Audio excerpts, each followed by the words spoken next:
Hola a todos, bienvenidos a TechFlow, el programa de video podcast de Evolutio. Hoy tenemos con nosotros a Roberto Nuevo, ingeniero de venta especializada en ciberseguridad con más de 25 años de experiencia en el sector. ¿Qué tal, Roberto? ¿Cómo estás? Hola, buenos días, Ricardo. Bueno, hoy vamos a tratar un tema muy interesante alrededor del contexto de las amenazas en los entornos de IoT, de Internet de las Cosas. Y la primera pregunta que tengo para Roberto es, Roberto, ¿cuáles son las principales amenazas para los dispositivos IoT y por qué son tan frecuentes blanco de este tipo de ataques? Pues las principales amenazas que sufren este tipo de dispositivos están dirigidas sobre todo a la disponibilidad de los sistemas que soportan, es decir, el atacante lo que intenta es hacer que el sistema esté indisponible. Otra de las amenazas también bastante frecuentes en los ciberataques es la exfiltración de datos, aprovechándose de alguna manera de la debilidad de estos dispositivos, y en algunos casos dichos dispositivos están relacionados con captura de datos personales o captura de datos, podríamos decir, de alto valor, son exfiltrados, son robados por los ciberatacantes.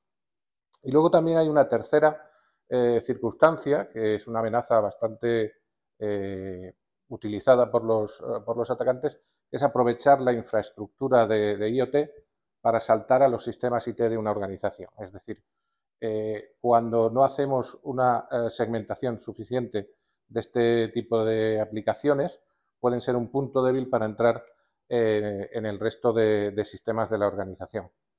¿Por qué se producen estas amenazas? ¿Por qué se producen estos ciberataques? Porque hay una serie de debilidades inherentes al propio sistema IoT. Principalmente que son dispositivos que están orientados a responder a una necesidad de negocio. Es decir, lo que estamos hablando es de un dispositivo que cuando se despliega y se diseña, su principal objetivo es capturar datos a un bajo coste, es decir, que sea capaz el sistema de hacer un gran despliegue en entornos masivos, con lo cual se orienta su diseño principalmente a la función, dejando quizá en un segundo plano la parte de protección. Otra razón por la que sufren ciberataques, evidentemente, es la gran dispersión. Normalmente este tipo de sistemas se despliegan de forma masiva en ámbitos geográficos, con lo cual es difícil controlar el dispositivo en sí, lo cual le hace vulnerable. Y finalmente, que en algunos casos la obsolescencia del desarrollo de las medidas de seguridad les hace bastante débiles. Al final, sí que hablamos un poco en el sector, ¿no?, de que el grado de adopción del Internet de las Cosas, pues quizás ha sido más lento de lo esperado. Este tipo de vulnerabilidades de los propios dispositivos y este tipo de riesgos alrededor de los dispositivos, ¿crees que ha sido un factor importante en esa adopción quizás un poco más lenta? Es un factor. Evidentemente, la curva de adopción de nuevas tecnologías, como sabemos, tiene diferentes razones por las que al principio hay un pico, es decir, es un tipo de tecnología muy atractiva para cierto tipo de negocios, por lo que comentábamos, normalmente está orientada a entornos donde el dispositivo tiene bajo coste, tenemos un gran control de elementos, ya sean escenarios de actividades de ocio, en actividades de salud o en otro tipo de situaciones, y evidentemente esa adopción ha sido masiva en un primer momento, pero es cierto que al sufrir este tipo de ataques, al sufrir cierto tipo de situaciones en las que se han robado datos, se han dejado indisponibles sistemas críticos, pues han hecho concienciarse de alguna manera a las organizaciones de que tiene que ser más prudente este despliegue. Por lo tanto, sí ha afectado evidentemente el tema de los ciberataques a su despliegue como uno de los factores. Esto no es malo en sí mismo, porque lo que está indicando es la madurez. Es decir, estamos avanzando en un despliegue de tecnologías IoT que quizá no era tan masivo, tan rápido como se podía esperar, pero por contra lo que nos está haciendo es obtener de alguna manera unos sistemas y unas situaciones que garanticen, evidentemente, que ese despliegue va a proporcionar las garantías necesarias en el ámbito de la seguridad. Si nos vamos un poco a lo que hace funcionar el dispositivo, ¿no?, el firmware, el sistema operativo propio de esos dispositivos IoT, hay un riesgo también inherente al tema de acceso no autorizado a través de estos dispositivos que os comento anteriormente, o incluso la ejecución de código malicioso, ¿no?, para buscar hacer daño en cualquier infraestructura. ¿Cómo podemos evitar o prevenir este tipo de ataques? Es cierto, es decir, como decíamos al principio, son dispositivos muy ligeros. El firmware, que es la parte de código lógico que se despliega sobre el dispositivo se ha aligerado también, por lo tanto, la capacidad de procesamiento, de almacenamiento es muy limitada y este firmware es muy débil, es decir, en su propio diseño tiene, evidentemente, como decíamos, la orientación a la actividad, es decir, a la función, y se corre el riesgo, de alguna manera, de que cuando se detecta una vulnerabilidad no sea fácil refrescar ese firmware, actualizar ese firmware. ¿Cómo podemos remediar este tipo de situaciones? Sobre todo con una capacidad de actualización lo más eficiente posible. Aquí hay dos factores. Uno, la relación con el fabricante, es decir, cuando se desarrollan este tipo de proyectos, la organización que adopta una tecnología IoT tiene que garantizar por contrato el soporte del fabricante, la capacidad de desplegar rápidamente soluciones y, sobre todo, desplegarlas sobre unos entornos que permitan garantizar que este error de firmware no es crítico para todo el sistema. El aislamiento, es decir, cuando se produzca la debilidad de uno de estos dispositivos, que evidentemente en relación coste-beneficio podemos llegar a una situación en que corregir el firmware no compense de alguna manera en todos los casos, al menos aislar el dispositivo atacado, de forma que esta debilidad no afecte a todo el sistema de despliegue de IoT. Roberto, otra de las áreas importantes alrededor de los dispositivos IoT es el tema de la autenticación y autorización. Es un tema crítico. ¿Cómo pueden gestionar las empresas adecuadamente estos permisos? La autenticación y la autorización siempre han sido un tema bastante complejo en todo el ámbito de las tecnologías IT.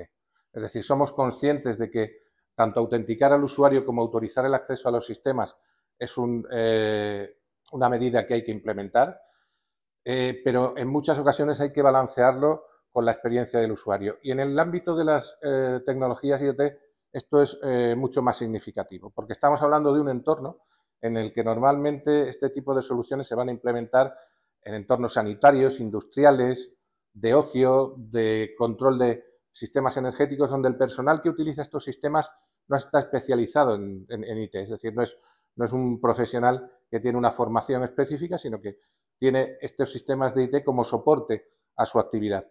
Por lo tanto, tenemos que balancear este tipo de implementación de soluciones. El doble factor, por ejemplo, es muy importante. La capacidad de que el usuario tenga un elemento tercero de autenticación puede llegar a ser incluso biométrico, pero de tal manera que cuando lo implementemos se le facilite al usuario la usabilidad para que no impida la adopción del sistema. Podríamos poner un ejemplo en el entorno médico. Podemos estar hablando de dispositivos IoT de atención al paciente en consulta o en una habitación. Evidentemente, el profesional de la medicina no puede parar su actividad solicitándole password, sistemas, digamos, de doble factor, doble token basado en el móvil. Evidentemente, esto limita sus capacidades o su actuación, ¿no?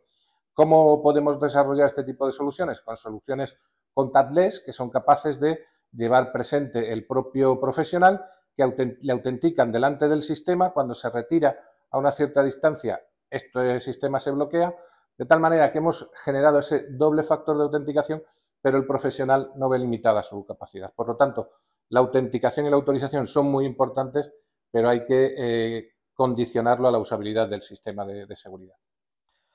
Otro de los ataques que tradicionalmente sufren estos dispositivos es los de denegación de servicio, los famosos DDoS. ¿Cuáles son los riesgos y cómo se pueden mitigar este tipo de ataques en un contexto de IoT?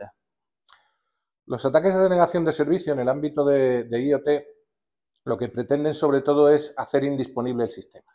Si estamos hablando de entornos críticos, sobre todo en entornos de control energético o de control por ejemplo, de las comunicaciones viales, de carreteras o de cualquier otro ámbito de la movilidad, uno de los principales objetivos es bloquear el sistema. ¿Cuál es la intención del atacante? Sobre todo saturar la capa de control, saturar toda la capa de control del sistema para que haga indisponible su función, y en algunos casos incluso utilizar este ataque de denegación de servicio como nube o cortina de humo para esconder otro intento de acceso, a lo mejor a los datos que se procesan. ¿Cómo evitarlos? Como principalmente proponemos en los principales escenarios de tecnologías de la información, con sistemas de balanceo, con sistemas de protección, sobre todo capacidad de resiliencia. Aquí va a ayudar mucho la adopción de la nube, porque nos va a permitir que cualquier ataque al sistema, incluso si es exitoso, podamos balancear una infraestructura que pueda seguir desarrollando la actividad durante este ataque. Es decir, hay una serie de medidas que podríamos decir que son clásicas, pero para el ámbito de las tecnologías IoT, la nube es muy interesante para resolver estas circunstancias de falta de disponibilidad provocada por ataques de denegación de servicio.